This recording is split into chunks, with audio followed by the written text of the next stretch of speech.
pessoal, tudo bem com vocês? Meus caros ouvintes, há quanto tempo, né? Eu imagino que vocês estavam desesperados, imaginando quando é que eu ia voltar a fazer os podcasts que vocês adoram escutar, se eu ia voltar ou não também, né? Mas fiquem tranquilos que apesar da minha vida ser muito corrida, eu não vou deixar o Epstalk abandonado, tá? E eu tenho dois bons motivos, tá? Eu tenho dois bons motivos aí pra demorar tanto pra trazer pra vocês um novo podcast. Antes de mais nada, se você é novo aí no nosso podcast, se você é um novo ouvinte, meu nome é Igor Provença.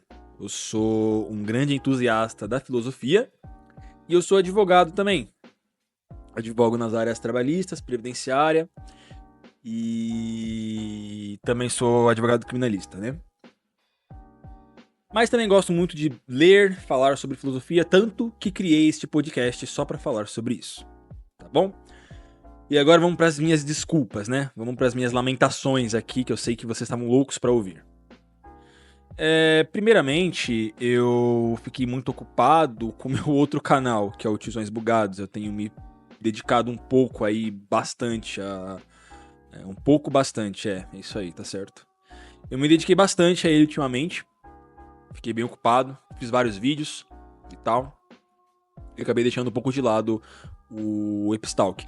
Mas o principal motivo é o segundo. O segundo motivo é o principal de todos. É que a obra que nós vamos analisar aqui hoje, ela é de uma profundidade tão grande que eu nunca me sentia capaz de falar sobre ela no podcast. Eu sempre sentia que eu não estava pronto, que eu tinha que estudar mais sobre, que eu tinha que procurar saber mais sobre, compreender melhor as palavras do nosso querido Platão aí, novamente. Mais uma obra platônica aí, mais um diálogo platônico. Então eu nunca me sentia capaz, né? Nunca me sentia pronto para falar a respeito, porque é uma obra difícil, né? Nós vamos falar hoje de Mênon, que é um dos diálogos aí mais importantes do platonismo. É um diálogo que muitas pessoas gostam de descrevê-lo como um dos principais diálogos de Platão. E ele realmente é muito profundo, ele não é fácil, tá? É um daqueles diálogos que você lê uma vez e não entende nada. Você lê duas vezes, você já começa a entender alguma coisa. Você lê pela terceira vez, você entende. Aí na quarta vez que você lê, você vê que não entendeu nada e voltou pra primeira vez, entendeu? Aí tem que ler tudo de novo. É desse nível de diálogo, tá? É um desses diálogos bem complexos de Platão. Então vamos devagarzinho, vamos numa boa aqui pra todo mundo conseguir entender exatamente do que se trata o diálogo Mênon de Platão, ok? Agora, sem mais enrolações, vamos entrar na obra. O diálogo se trata de uma conversa aí entre nosso bom e querido Sócrates, um dos maiores filósofos que já existiram aí na história do Ocidente, e de seu colega Mênon, que estava visitando a Grécia num determinado momento aí, trombou com Sócrates e aí eles tiveram mais uma daquelas conversas profundas que o Sócrates adora ter com outras pessoas aleatórias, né? Tudo começa com Mênon perguntando para Sócrates algo bem simples, até. Ele pergunta assim, Sócrates, seguinte, a virtude é algo que se ensina ou é algo inato? Nós já nascemos com a virtude. É ou não é algo que se ensina? Como que funciona isso? Na verdade, sendo bem preciso, o que ele pergunta é: a virtude é algo que se ensina? É algo que adquirimos pela prática? Ou é algo que nascemos já com ela, né? É algo inato, já faz parte da gente. E Sócrates vai responder através do seu bom e velho método dialético. Quem escutou o Epstalk 3 aí, capítulo 3 do Epstalk, vai lembrar o que é dialética. Expliquei muito bem, mas eu vou repetir aqui rapidinho, né? Que a dialética nada mais é do que o processo de busca pelo conhecimento através do diálogo, através das perguntas, da discussão, do debate e da sobreposição de questionamentos racionais em busca da verdade. Isso aí é basicamente o processo de dialética que acontece quando duas pessoas, através de um diálogo, buscam sinceramente, com sinceridade no coração mesmo, a verdade. Então ele vai dizer o seguinte: calma lá, Mênon. Você quer saber se a virtude pode ser ensinada ou não, mas você sabe o que é a virtude? Sócrates ele responde, né, destacando aí a dificuldade de se discutir se a virtude pode ou não ser ensinada sem primeiro saber o que ela é, obviamente. Então ele vai apontar aí que para a gente tratar de qualquer questão relacionada à virtude, precisamos primeiramente encontrar uma definição clara e universal de virtude. Esse é um dos métodos do Sócrates, né, de ir a fundo na questão, de trazer à luz conceitos básicos antes de entrar em questões mais profundas envolvendo esses conceitos. Né? O que todo mundo deveria fazer, e muitas vezes a gente não vê sendo feito por aí. Então, Sócrates ele critica aí a abordagem de muitos que falam sobre a virtude sem saber ao certo o que ela é, deixando implícito que a investigação filosófica deve começar pela busca de definições precisas. Isso, meus amigos, é pura dialética. É pura dialética. Então, nessa introdução, né, estabelecemos o tom do diálogo, enfatizando a importância do método dialético de Sócrates e a busca pela essência comum da virtude, em oposição às definições múltiplas baseadas em papéis ou circunstâncias, que é a resposta que o Menon dá. Quando Sócrates pergunta para ele o que é a virtude, ele vai dizer que, bem, a virtude do homem é fácil dizer que é ser capaz de gerir as coisas da cidade e, no exercício dessa gestão, fazer bem aos amigos, mal aos inimigos, guardar ele próprio de sofrer coisa parecida. E aí ele vai falar que a virtude da mulher é bem administrar o lar, cuidar da manutenção de seu interior, ser obediente ao marido, etc e tal. Que a virtude da criança é uma, que a virtude do menino é uma, da menina é outra, que a virtude do ancião é outra, né? Então ele vai dizer basicamente que há muitas formas de virtude, de modo que não é difícil dizer o que ela é, pois a virtude é para cada um de nós, com relação a cada trabalho, conforme cada ação e cada idade, e da mesma forma, também o vício. Então, essa é a resposta de Menon. Eu nem preciso dizer que foi uma péssima resposta, que o Sócrates não se deu nem um pouco satisfeito. Sócrates vai dizer assim que a resposta do Menon é como se ele tivesse perguntado o que é a cor e ele falou, ó, existe a cor azul, a cor rosa, a cor vermelha, mas em nenhum momento ele trouxe uma definição de o que é uma cor, né? O exemplo que ele dá, na verdade ele dá um exemplo relacionado a abelhas, tal, mas vocês entenderam o que eu quis dizer. Então ele vai dizer que, ó, Menon, você não me falou o que é virtude, você me trouxe uma variedade de virtudes, mas você não me falou ainda o que é a essência comum entre todas essas virtudes, né? Qual que é a unidade da virtude, qual que é a sua definição básica. Então ele aponta aí que são apenas exemplos de virtudes específicas, mas que não identificam a essência comum de todas essas manifestações de virtudes. Então Menon vai tentar uma outra abordagem. Ele vai dizer que virtude é o poder de governar homens. Essa vai ser a segunda resposta do Menon.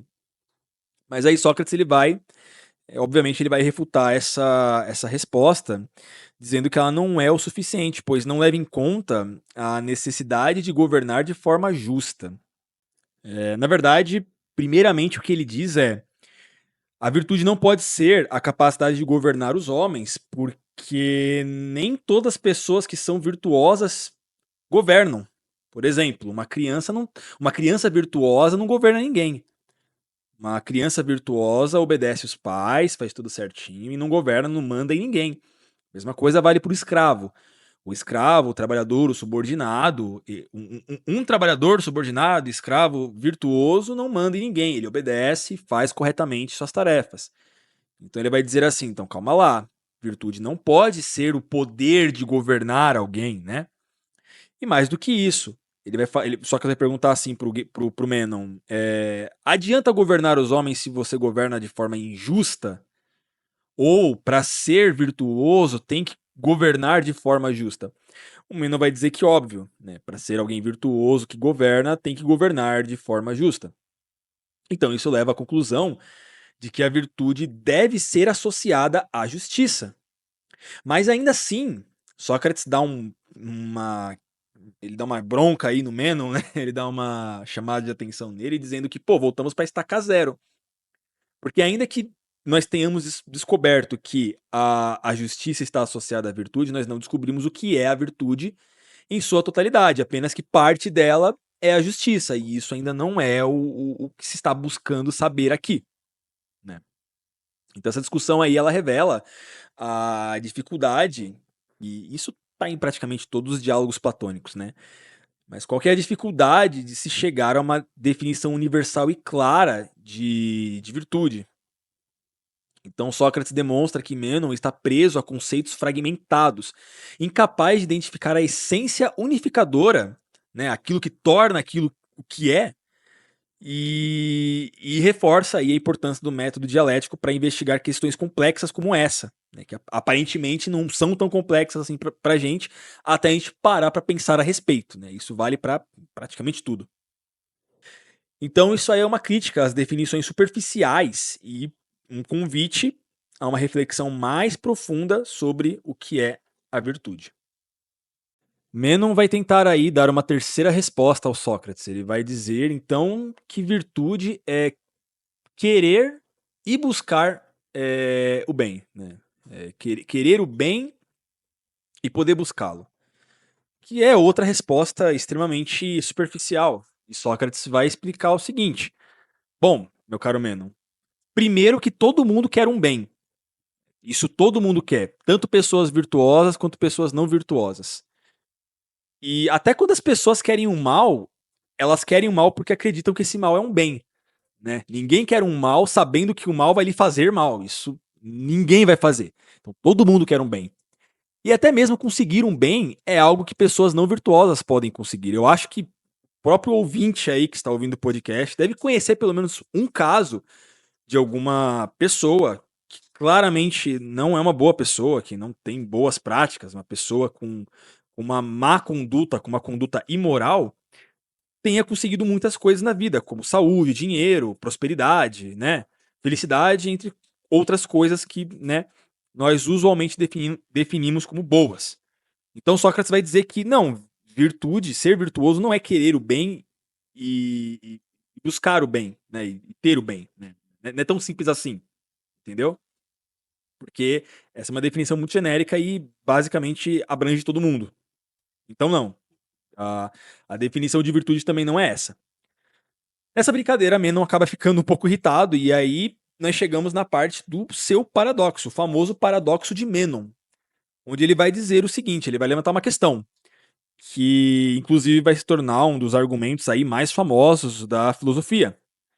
Como alguém pode buscar algo se não sabe o que está procurando? Ou seja, se você já sabe o que está buscando, então não há necessidade de buscar porque você já conhece. Mas se você não sabe o que está buscando, não vai saber quando encontrar, porque não tem ideia do que está procurando. Esse é o paradoxo de Menon, né? O paradoxo da aprendizagem. Ou seja, as pessoas não têm como aprenderem porque elas não sabem o que elas estão buscando. Esse é o paradoxo, né? Que a princípio pode-se imaginar muitas formas de refutá-lo, mas ele tem uma certa lógica por trás que faz um pouco de sentido. Mas com isso, o Menon ele vai sugerir então que a busca pelo conhecimento ela é impossível ou inútil, né? Pois ou você já tem o conhecimento ou é incapaz de adquiri-lo, basicamente.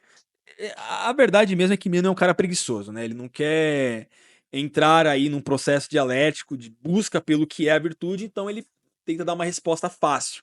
É que nem essa galera que fala que não existe uma verdade absoluta, né? Que é relativismo, basicamente, né?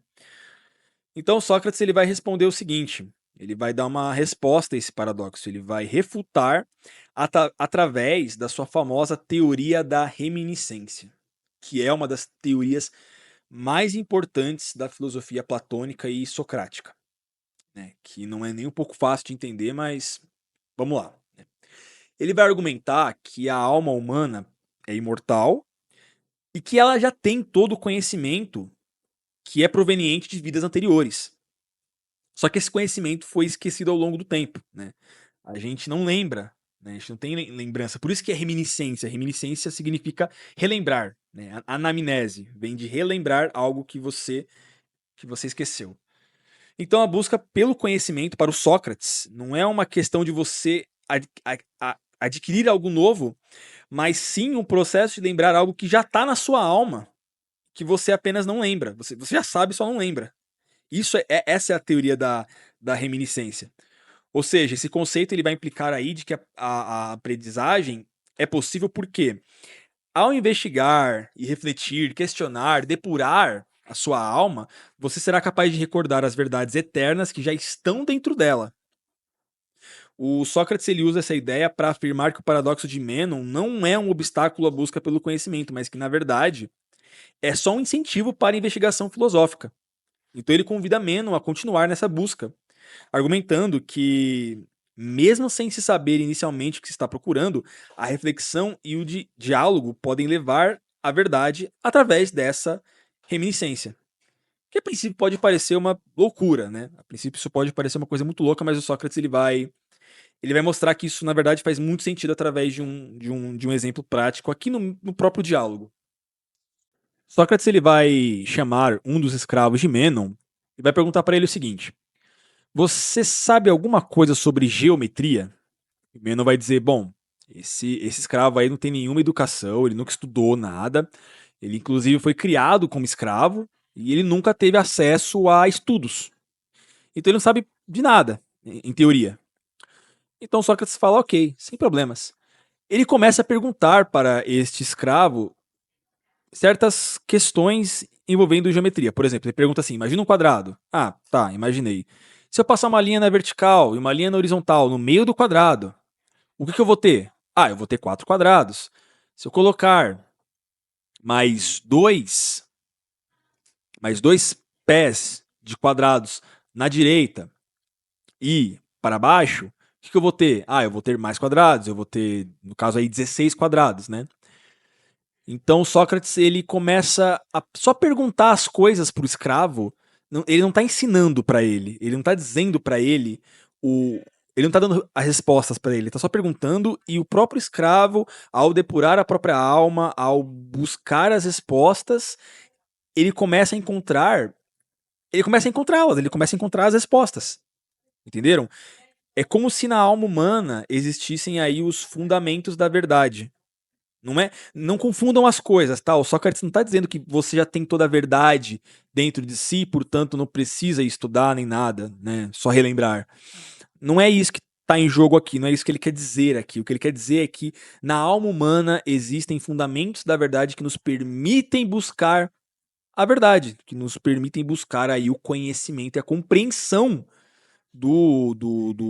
das coisas à nossa volta, das ideias e, enfim, buscar aí o conhecimento e a verdade. E mesmo o escravo, ainda assim, não sabendo de nada, nunca tendo estudado geometria, ele, através dessa depuração da alma, ele conseguiu responder essas questões. Ele conseguiu ir aos poucos respondendo às perguntas de Sócrates apenas através dessa investigação interna. A verdade está dentro dele. Por óbvio, ele acaba errando em algum momento, né? O Sócrates vai falar assim para ele: tá, você descobriu que se nós colocarmos 2 pés na horizontal e 2 pés na vertical, nós vamos ter 4 quadrados. Mas como a gente faz para ter 8 quadrados?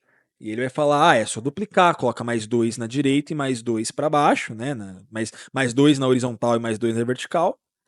E isso não dá certo, porque aí ao calcularmos vai dar 16.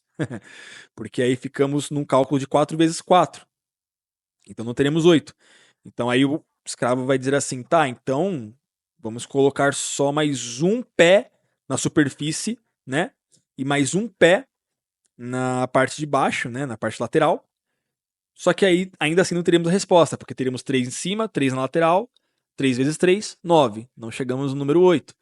Então Sócrates vai dizer o seguinte: veja que apesar dele ter as respostas dentro de si, isso não impede de errar. Né? Ele ainda assim erra as questões. Mas olha que interessante. Olha que interessante. Ele acreditava saber de algo que não sabia. E ao descobrir que não se sabia algo que ele presumia saber, ele adquiriu mais conhecimento. Porque o primeiro passo para você saber de algo é você presumir que você não sabe aquilo que você busca saber. É claro que isso tem tudo a ver com o nosso terceiro capítulo, né? Quando eu falei da apologia de Sócrates, quando eu falei da questão do só sei que nada sei, é disso que o Sócrates estava falando.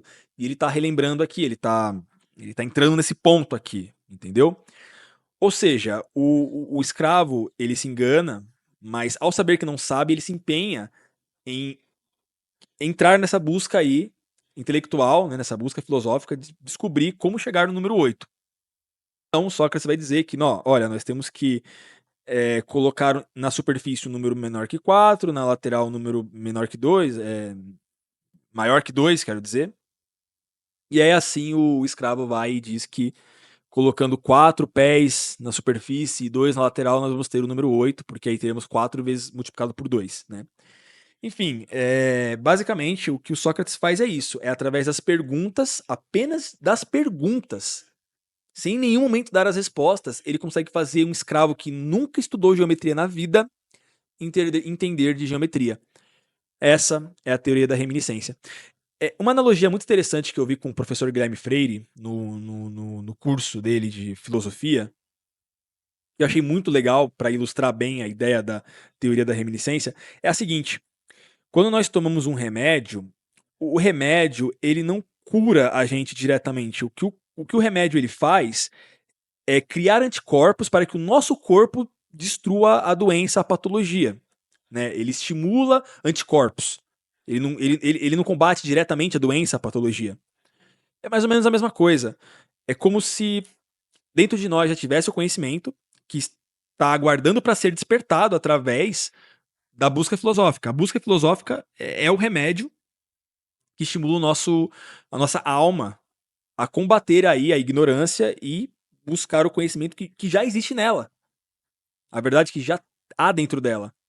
Entenderam? E é muito importante também deixar claro aqui que isso tem tudo a ver com o famoso Conhece-te a ti mesmo do Oráculo de Delfos, que eu também comentei no Epistalk 3. Porque a teoria da reminiscência se trata de um processo de introspecção. Se trata de um processo de autoconhecimento, de busca pelo que está no interior do ser, no seu interior. Entendeu? Então não se trata só de buscar a verdade, mas também de se autoconhecer, que é um ponto fundamental na filosofia socrática. Quando Sócrates fala só sei que nada sei, ele está dando um passo enorme nesse sentido. O conhece-te a ti mesmo no oráculo de Delfos se trata justamente disso, de reconhecer a nossa própria incapacidade, de sabermos que em última instância não sabemos de nada, mas que ao mesmo tempo também dentro de nós existe aí esse impulso em busca da verdade, que nós naturalmente buscamos a verdade, que há fundamentos da verdade no interior da nossa alma. E que são esses fundamentos que nos levam a entender o que é a verdade, encontrar a verdade neste mundo. As somas do ângulo interno de um triângulo sempre vai dar 180 graus, isso é uma verdade universal, que nós só somos capazes de compreender através desta reminiscência, através desses fundamentos da verdade que estão dentro de nós. Isso é introspecção, isso é autoconhecimento.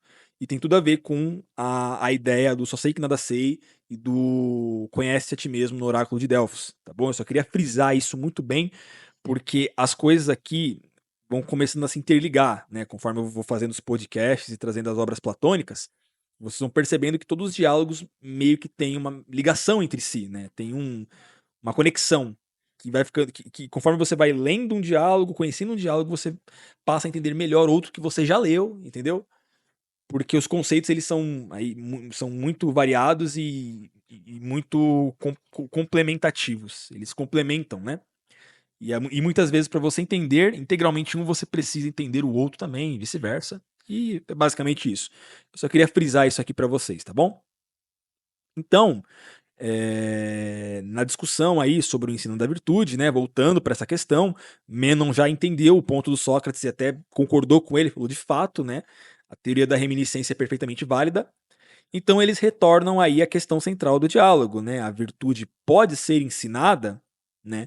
Sócrates a princípio fala que, olha, não é o ideal a gente questionar isso, porque a gente nem chegou ainda na conclusão do que é a virtude, não chegamos no conceito ideal de virtude, então não faz sentido a gente debater sobre essa natureza, se ela pode não ser ensinada. Mas o Menon é chato pra caralho e começa a encher o saco e o Sócrates fala, tá bom então, vamos entrar aí nesse aspecto aí, nessa perspectiva. Então, aí, com base nas reflexões anteriores, eles exploram se a virtude é uma forma de conhecimento e, caso seja, se pode ser transmitida de maneira didática, como qualquer outro saber. A princípio, eles vão chegar aí à conclusão de que virtude, para ser virtuoso, você precisa compreender o que é a virtude. E se vocês lerem o diálogo, vocês vão, a princípio, acreditar que o Sócrates está dizendo é isso.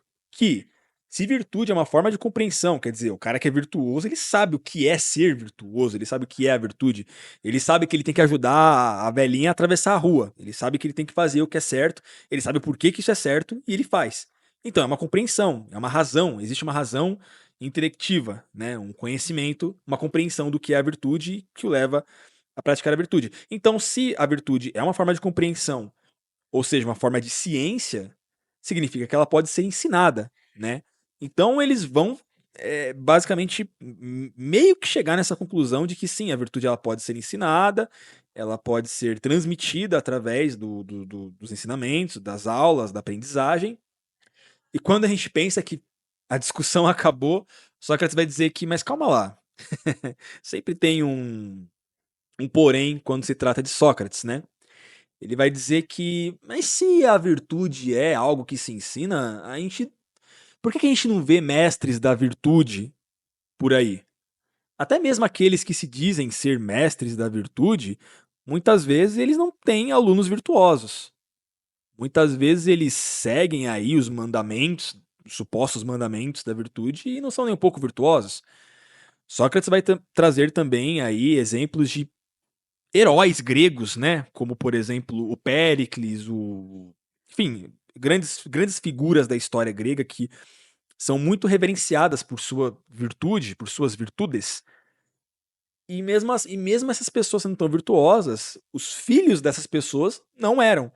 Ou seja, quer dizer, virtude é uma forma de compreensão, mas não pode ser transmitida. Se ninguém pode transmitir, logo não é algo que se deve ensinar. Então, será que virtude é ou não é algo que se ensina? É ou não é uma forma de compreensão? Essa questão fica muito no ar. Inclusive, o próprio Ânito vai aparecer aí para discutir com Sócrates, né? O Ânito, lembrem-se, foi um dos caras que condenaram Sócrates, foi um dos caras que processaram ele, e por causa desse miserável aí, Sócrates foi condenado à morte. Por causa de Ânito e mais dois caras que, a princípio, agora eu não tô lembrando o nome deles, mas, enfim. Ânito vai aparecer aí, vai questionar Sócrates, ou melhor, o Sócrates vai questionar o Ânito, perguntando para ele se a virtude pode ou não ser ensinada, se os sofistas podem ou não ensinar a virtude, e Ânito vai dizer que não. O Ânito repudia com todas as forças da alma dele os sofistas. Ele vai dizer que não, que essa praga não tem nada a ver, não ensina não ensina nada, e que os verdadeiros heróis aí da Grécia, tanto os históricos quanto os atuais aí, contemporâneos, eles são os verdadeiros, né, ensinadores aí, propagam aí os ensinamentos da virtude no meio social, entre os gregos. E o Sócrates vai dizer que, mas espera aí, eu acabei de dizer que há muitos casos em que isso não acontece, né? A gente citou aí vários heróis gregos que não conseguiram transmitir as suas virtudes para seus filhos, seguidores, né? E, enfim, ou seja, eles são virtuosos, mas eles não conseguem ensinar a virtude? Eles sabem ou não sabem o que é a virtude? Então o Ânito se irrita com o Sócrates, vai embora e até manda ele tomar cuidado, porque a princípio o Ânito tá achando que o Sócrates tá meio que ofendendo essas figuras e não é esse o caso, né? Não é muito longe de ser isso aí. Então nós acabamos chegando aí ao final do diálogo, onde Sócrates e Mênon vão dizer que, bem, virtude não é algo que se ensina. Virtude não é algo inato. Ninguém nasce bom ou mal. Sócrates vai dizer isso, inclusive, que ninguém nasce virtuoso. Até porque se pessoas nascessem virtuosas, por óbvio que elas seriam separadas da sociedade, seriam mais bem cuidadas, mais bem preparadas, então não tem como saber, né? Até porque isso não existe. Pessoas não nascem virtuosas, pessoas se tornam virtuosas.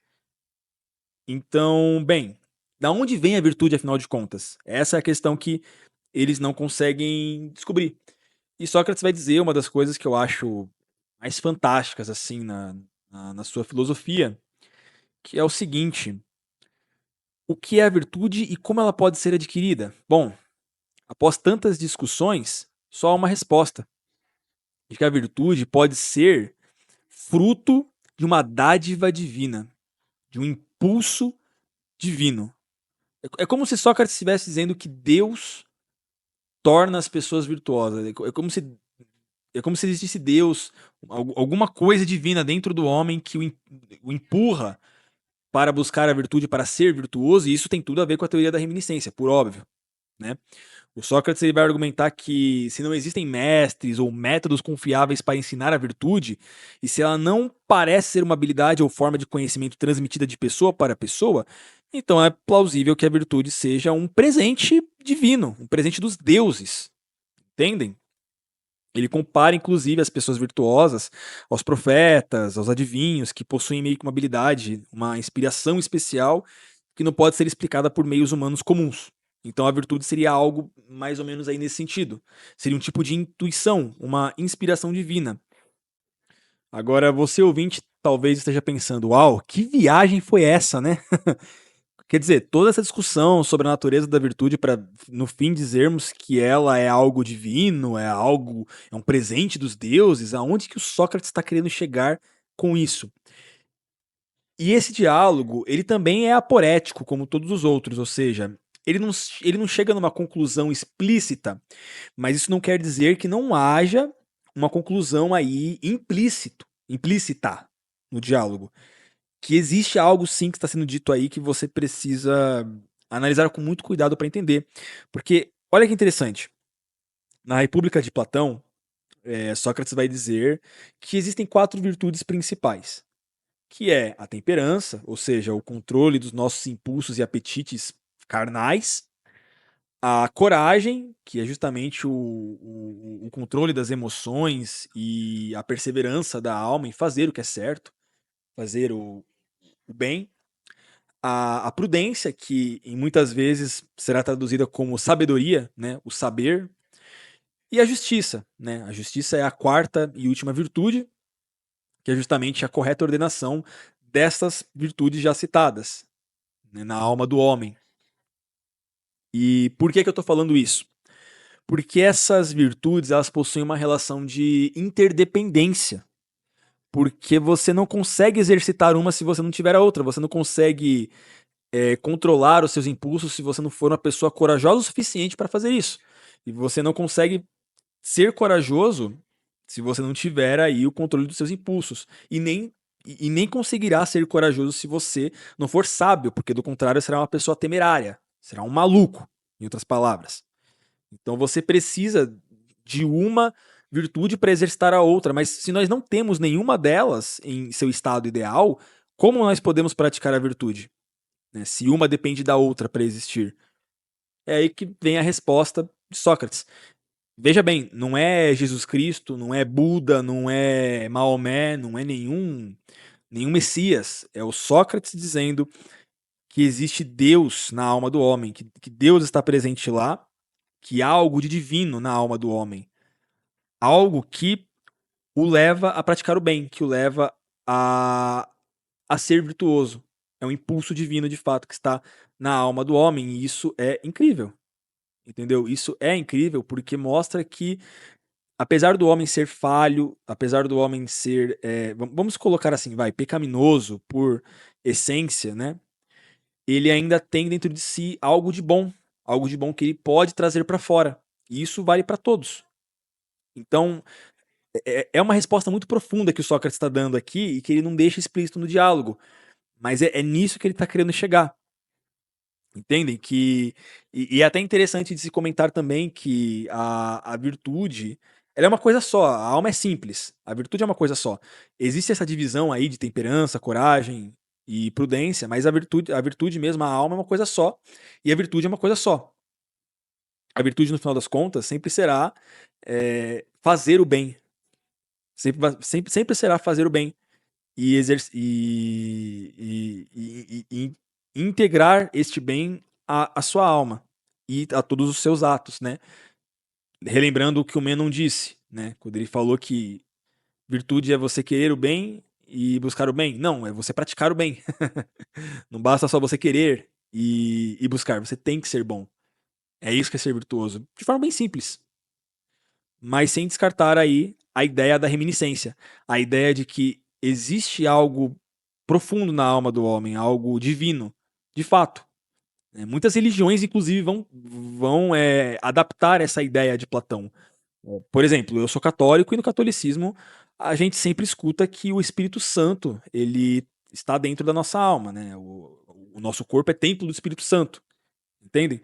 Então sim, essa é a conclusão final de Sócrates. Essa é a conclusão de que existe algo de divino no homem. E é graças a esse fator divino que nós conseguimos sermos bons em alguma coisa, sermos puros, sermos virtuosos. E se não fosse isso, a gente estava lascado, basicamente. Viveríamos no caos. Então, a proposta final de Sócrates aí, no final do diálogo, não é oferecer uma solução definitiva, mas apontar para a dificuldade intrínseca que é atingir a virtude de forma autossuficiente, que nem eu acabei de explicar. E aí existe essa necessidade do impulso divino que não apenas reconhece as limitações humanas, mas também exalta a conexão entre o humano e o transcendente. Sócrates, então, ele sugere que a busca pela virtude é, em última análise, em última instância, uma jornada espiritual que transcende os esforços humanos. Dessa forma, esse diálogo, Mênon conclui enfatizando a importância da introspecção, da dialética e da abertura ao divino como elementos indispensáveis para se alcançar uma vida virtuosa. Certo? Assim, o diálogo não apenas introduz os leitores ao conceito de reminiscência, mas também estabelece aí a importância da introspecção, da busca filosófica, para descobrir as verdades que já estão na alma. Você apenas precisa se lembrar delas através da busca pelo conhecimento, através do esforço filosófico aí. Entendeu? A obra ela vai conectar as virtudes, a sabedoria, destacando que todas elas convergem para o bem supremo, para o ideal de bem. E além disso também, o diálogo ele meio que prepara o terreno para diálogos posteriores mais complexos, como o Fédon, né, que vai falar aí sobre a imortalidade da alma, e entre outros também, né? Ok? O diálogo Mênon permanece, assim, uma peça fundamental para entender a filosofia platônica e sua visão do autoconhecimento, que é sempre uma peça-chave dentro dos diálogos socráticos, que é, de fato, o único e principal caminho para a realização do bem. E assim acabamos o diálogo Mênon. Eu acho incrível como todo diálogo de Platão, todos os livros dele, trazem essa carga que você começa a ler, lendo eles, imaginando que será uma discussão simples sobre algo simples que nós, a princípio, usamos no dia a dia, tais expressões, e aí vem Platão e dá uma profundidade sem precedentes a essa questão que faz você refletir coisas que você nunca refletiu antes e que é incrível como se não fosse a leitura desses diálogos, a gente talvez nunca pararia para pensar o que é a virtude, né? E é muito legal ter essa conversa com Platão, lendo seus diálogos. É mesmo algo fascinante. E não à toa o Mênon é um dos meus diálogos preferidos de Platão, né? Recomendo muito você, ouvinte, que vá lê-lo, tá? Não fique só no podcast. Leia o diálogo que você terá uma compreensão muito maior do que está sendo discutido. Tá bom? E é isso, pessoal. Esse foi o Diálogo Mênon. Esse foi mais um Epistalk. Eu sei que eu demorei muito para voltar aí com os podcasts, mas eu pretendo esse ano aí voltar com mais podcasts, com mais capítulos, com muitas coisas aí que eu tenho para falar a respeito, tá bom? Questões filosóficas, questões políticas também, né? Eu quero introduzir aqui um pouco de filosofia política, que é um tema muito interessante. Então, aguardem aí que tem muita coisa boa vindo por aí, tá bom? Até lá, por favor, não deixem de se inscrever no canal Epistalk. Não deixem de seguir também no Spotify.